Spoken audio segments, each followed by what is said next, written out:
My life was pretty straightforward until Jake came along.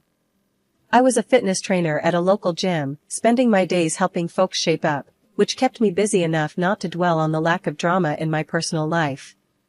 That all changed the day Jake walked into my gym. "Hey, I'm looking to switch up my routine. Got any killer moves to start with?" he asked, his tone light but his gaze intense. I gave him a once-over. He wasn't the usual newbie, unsure of which machine to try first. No, he looked like he knew his way around a gym, but was here for something more. "Sure," I replied, leading him to a set of weights. "Let's see what you've got." That first session turned into a week, then a month, and our casual chats grew longer and more personal. Jake owned a small family restaurant, famous for its authentic Italian dishes. "It's all about the sauce," he'd say, "and nobody makes it like my mom." He talked about his mother with a mix of admiration and frustration, a combo that hinted at deep family ties. One afternoon, as we wrapped up a particularly intense workout, he caught me off guard. "Listen, Emily, I've been thinking. How about dinner at my place? You can meet my mom and try that sauce I keep bragging about." I hesitated, more out of surprise than disinterest. "Yeah, why not? I'm curious if it's as good as you claim." Dinner was cozy, the food incredible, and the company surprisingly comfortable. His mother, Anna, was all warm smiles and hearty laughs, though her eyes seemed to size me up with every glance. His younger sister, Sophia, dropped by too, her presence more prickly, her words sharp and quick. "So, Emily, Jake tells us you're quite the fitness guru," Sophia said, a smirk playing on her lips as she eyed the muscles I worked hard to build. "Ever deal with hopeless cases, or do you just make the fit fitter?" I chuckled, taking her jab in stride. "I believe everyone has potential. It's all about finding the right motivation." Jake was a constant during those early days, always showing up at the gym at the same time, always finding a reason to talk a little longer. "You know, I never believed in fate or any of that stuff," he confessed one evening as we closed up the gym together. "But meeting you? Maybe I was wrong." His words were a mix of rough charm and clumsy sincerity. It was refreshing, and despite the nagging voice in my head warning me to take it slow, I found myself falling for him. Hard and fast, like a rookie taking on too much weight without a spotter. One chilly evening, as we walked to our cars, he stopped and faced me, his expression serious. "Emily, I'm not good at this fancy talking, and I don't have a smooth line to throw your way. But I like you, a lot. What do you say we make this official?" It was abrupt and straightforward. No games, no dancing around the subject. That was Jake, direct and all in. I smiled, my heart hammering in my chest. "I say, yes. Let's see where this goes." And just like that, I was no longer just the fitness trainer at the local gym. I was Jake's girlfriend, and soon enough, his wife. Moving into Jake's mom's house right after we got married wasn't exactly what I had pictured for our happily ever after. Jake told me it was important to him because of his family ties, but living with his mom, Anna, and his sister, Sophia, was tough from the start. They didn't hide their displeasure about me joining the family, and things got tenser day by day. The house was always bustling, and somehow I ended up with more than my fair share of chores. After long hours at the gym, I'd come home to an endless list of tasks. The old washing machine was a nightmare. It broke down so often that I half joked it had something personal against me. But nobody else seemed to notice or care, especially not Anna or Sophia. I remember one evening after dinner, I was trying to fix that blasted machine again, and I could hear them in the kitchen. "She doesn't even know what she's doing," Sophia laughed, not bothering to lower her voice. "Watch, she'll flood the basement next." Their laughter echoed down the hallway, stinging more than I wanted to admit. I bit my tongue, focusing on the task at hand. It wasn't just the washing machine, it was everything. From cooking to cleaning, my efforts were just another source of entertainment for them. Cooking was the worst. Italian cuisine was sacred in this house, and my attempts were apparently blasphemous. I tried to follow Anna's recipes to the letter, but nothing seemed to work. One night, as I struggled with a supposedly simple pasta dish, Sophia hovered in the doorway. "Is that supposed to look like that?" she asked, a smirk playing on her lips. "It's nothing like Mom's." I gritted my teeth, stirring the sauce that just wouldn't thicken. "Well, I'm trying my best here." Sophia snorted. "Maybe your best isn't good enough. Did you ever think of that?" I wanted to snap back, to defend myself, but what was the point? It wouldn't change anything. Jake, whenever he was around, seemed to shrink a little more each time his sister or mother criticized me. He never stood up for me, his silence was as loud as their laughs. "Hey, Emily, just leave it," Jake would say quietly later, trying to avoid any confrontation. "It's not worth it." Dinner times were an ordeal. I'd set the dishes on the table, hoping for a peaceful meal, but it was like sitting down in a lion's den. "You know, in Italy, they'd probably ban you from the kitchen for this," Anna would joke as she tasted my food, the others chuckling along. "Yeah, maybe stick to what you know, gym stuff," Sophia would add, passing the salt like it was a peace offering I didn't deserve. I would nod, smile, and swallow the hurt, my frustration simmering like the sauce that never turned out right. Living with Jake's family made every day feel like a battle I wasn't prepared for. As my pregnancy progressed, the house chores, which already felt like they were all on me, became even more demanding. Instead of getting any help or understanding from Anna and Sophia, I felt their hostility grow stronger. One afternoon, I was trying to vacuum the living room, moving slower than usual, because of my growing belly. Anna walked in, watched me for a moment, and then let out a sigh that seemed to carry all her disapproval. "Emily, you missed a spot over there. And look at how slow you're moving. This house is going to fall apart at this rate," she said, pointing at a corner I hadn't gotten to yet. I straightened up, feeling the strain in my back. "I'm doing the best I can, Anna. It's a bit harder with the baby." She just sked and shook her head. "In my time, we didn't let a little thing like pregnancy slow us down. You need to toughen up." The lack of sympathy stung, and I bit my tongue to keep from snapping back. Sophia was no better. Later that day, as I was folding laundry, she came into the room and started flipping through the clothes I had just stacked neatly. "You do know these aren't folded right, don't you? They should be able to stand up on their own, like how Mom taught us. Here, let me show you. Again." She tossed the shirt she was holding back onto the pile, messing up what I had done. As she refolded the same shirt with sharp, practiced movements, I felt my frustration rise. "Sophia, I appreciate the lesson, but I've folded clothes before. I'm not an idiot." She just raised her eyebrows, a cold smile playing on her lips. Could have fooled me. But hey, if you're okay with being mediocre, who am I to argue? Her words felt like a slap, and for a moment, I just stood there, watching her make my efforts seem pointless. It was the same with cooking. Every meal I attempted was met with criticism or outright laughter, especially if I tried to make anything Italian. One evening, I decided to try again, making a simple pasta dish I thought I had mastered. I was stirring the pot when Sophia walked into the kitchen. "What's that supposed to be?" she asked, peering into the pot with a skeptical look. "It's spaghetti carbonara. I thought it might be nice for dinner," I said, hoping for a change in her usual harsh tone. She took a fork, twirled some pasta onto it, and tasted it with an exaggerated expression of disgust. "Nice? This is what you call nice? I wouldn't feed this to the dog. It's all wrong." I slammed the pot's lid down a little harder than necessary. "Well, it's what's for dinner, so if you don't like it, you're welcome to make something else." The tension in the house grew every day, and Jake's absence didn't help. He was always at the restaurant, always busy, and when he was home, he avoided any conflict.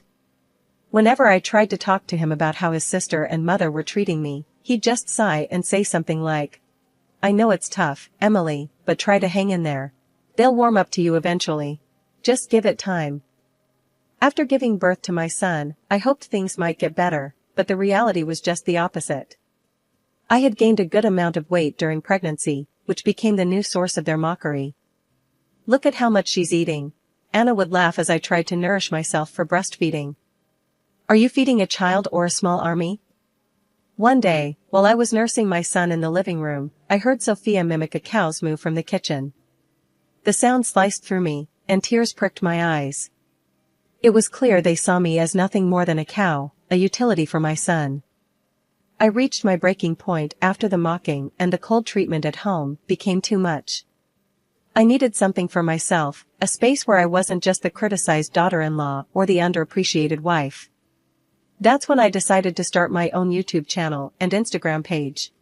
One morning, while Jake was at the restaurant and Sophia was out shopping, I set up my old camera in the corner of our cramped guest room, my new makeshift gym. I'm doing this, I muttered to myself, adjusting the angle. For me, not for them.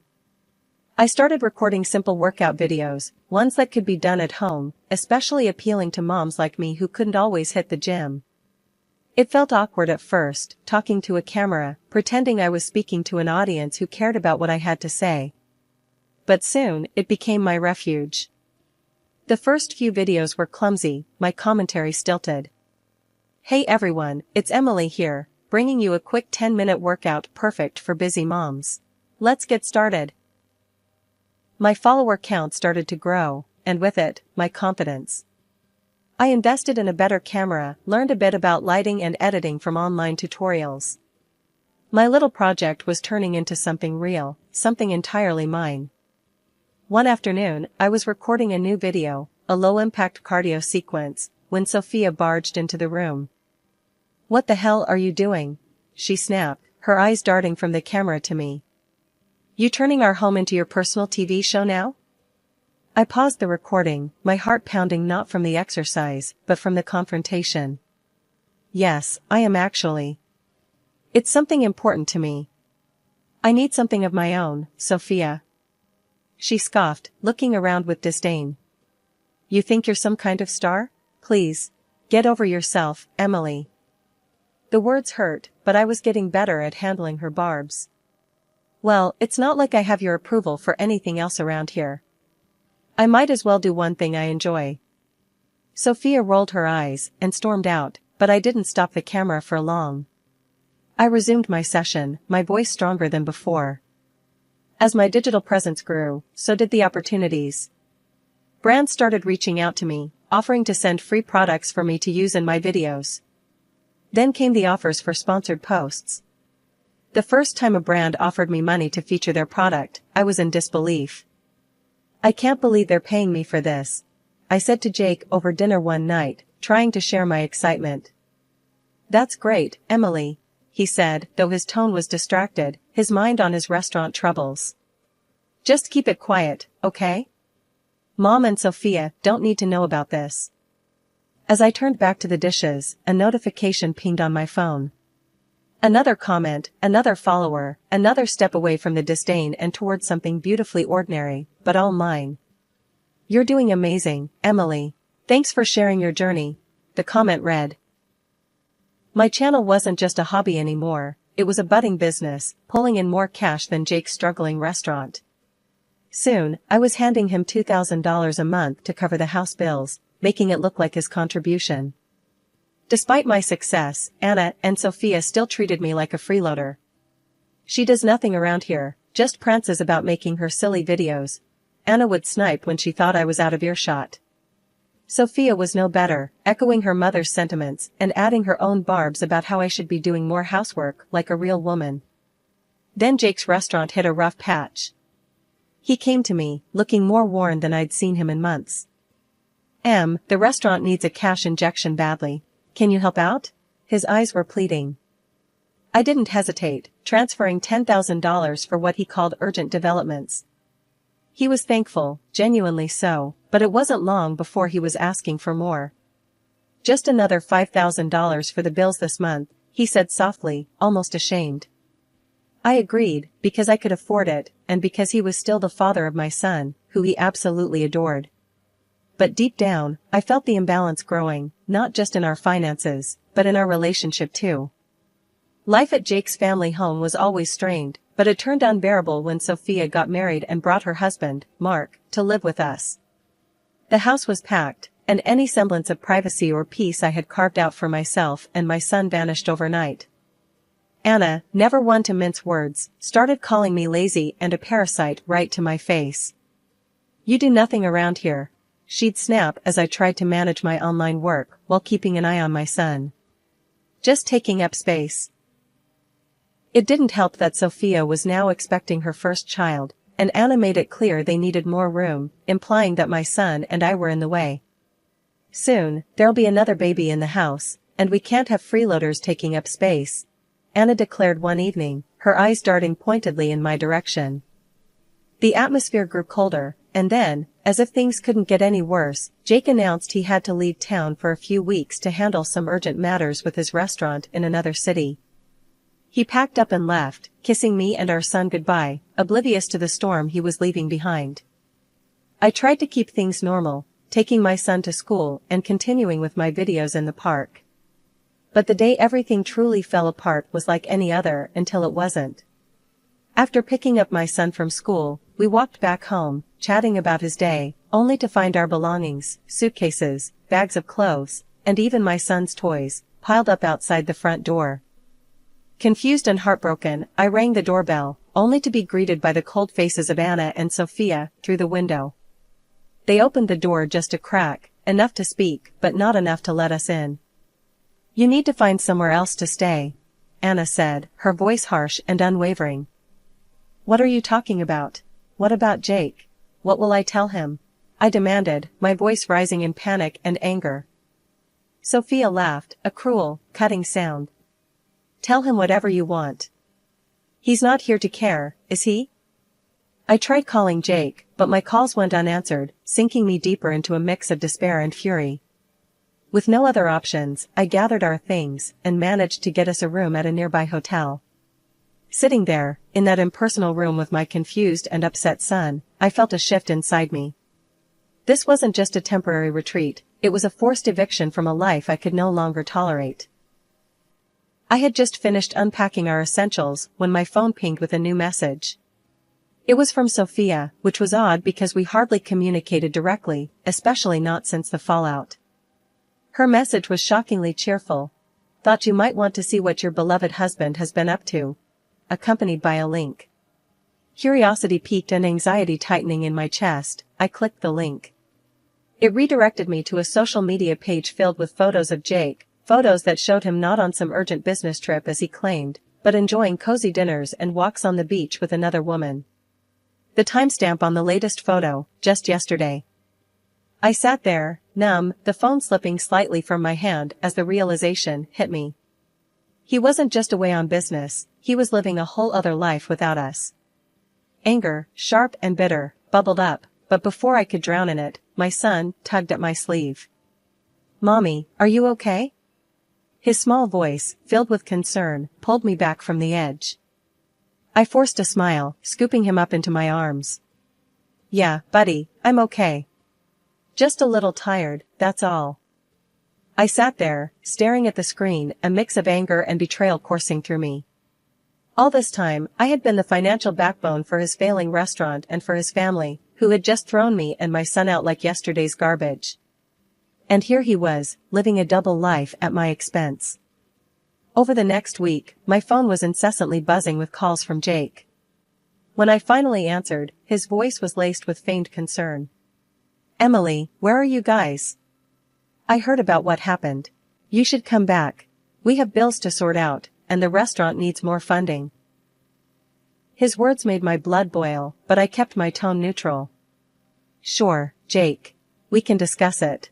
I'll come by tomorrow." "Great, I really think it's best to handle these things in person," he replied, sounding relieved. Hanging up, I felt a cold determination settle over me. He had no idea that I knew about his affair, or that I had no intention of playing the forgiving wife who footed his bills. Tomorrow's meeting would be a turning point, and I was ready for it. Dropping my son off at school that morning felt like the calm before the storm.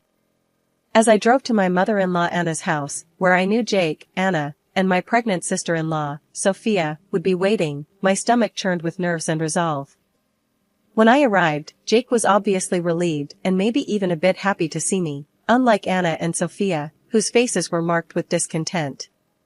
Without wasting any time, I pulled out the divorce papers from my bag and handed them to Jake. His shock was palpable, his eyes widening as he scanned the documents. Anna and Sophia couldn't contain their initial reactions and began to smile, thinking this was their victory. That smile quickly faded when I addressed them. Don't be too quick to celebrate. You've been living off my efforts all this time. Jake's face fell as he admitted to them. The restaurant isn't doing well. It hasn't been for a long time. The revelation sparked immediate outrage from Anna and Sophia. They turned on him, their earlier glee replaced with anger as they scolded him for keeping them in the dark and for losing what they considered their financial safety net, me. Sophia, ever the brazen one, sneered at me. Well, since Jake makes less than you, he'll just have to file for alimony. How's that for justice? Jake perked up at this, nodding eagerly, as if it were some sort of twisted victory. I almost laughed at the absurdity. That's where you're wrong, Sophia. And Jake, I continued, turning to face him squarely. You won't see a cent for alimony. I know about the affair. The color drained from his face. How did you? Your sister sent me everything. Pictures, dates, places, I said, pointing to Sophia, whose face turned a shade paler. Thanks to her, I have all the evidence I need. What followed was a furious back and forth among them, a mess of accusations and denials. I let them drown in their quarrel for a moment before speaking up again. I'm also taking back everything I paid for. Every appliance, every piece of furniture. Their arguing ceased as the reality of the situation hit them. I had already arranged for movers, and as they began hauling away the refrigerator, the washing machine, the flat-screen TV, and even the fancy blender I had bought last Christmas, Anna and Sophia watched, their faces streaked with tears and disbelief. You can't do this. We need those things. Anna cried out, her voice breaking. I did do this, and I need them too, I replied, my voice steady but not unkind. The movers continued their work, clearing out nearly half of what filled their home. As I watched them take away the last of the items, a weight lifted off my shoulders. I was no longer tied to this house, these people, or their deceit. I turned back to see Jake, who now looked small and defeated, his dreams of easy money evaporating. Take care of your sister and your mother, Jake. That's your job now, I said, not unkindly, before turning to leave. As I walked away, I knew that this was more than just a physical departure, it was my final step out of their manipulative grasp, a move towards reclaiming my life and securing a better future for my son and myself. After everything, the divorce was more of a relief than a burden. I filed for compensation due to Jake's infidelity and secured alimony for our son. My lawyer handled everything, making the process as smooth as possible under the circumstances. Life changed dramatically for Jake's family too. His restaurant, unable to stay afloat without my financial support, finally went bankrupt. The family house was sold off to cover debts, a stark testament to their unsustainable lifestyle. Meanwhile, Anna and Sophia, left scrambling, tried reaching out to me, their messages a mix of apologies and pleas for help. But after everything, I couldn't let myself be pulled back into their chaos. I blocked their numbers without a second thought. Sophia's husband left her, and now the whole lot of them, Jake, his mom, his sister, and her child, live crammed into a small rented apartment. It's a tough situation, but one they brought upon themselves. In contrast, life for me and Alex is looking up.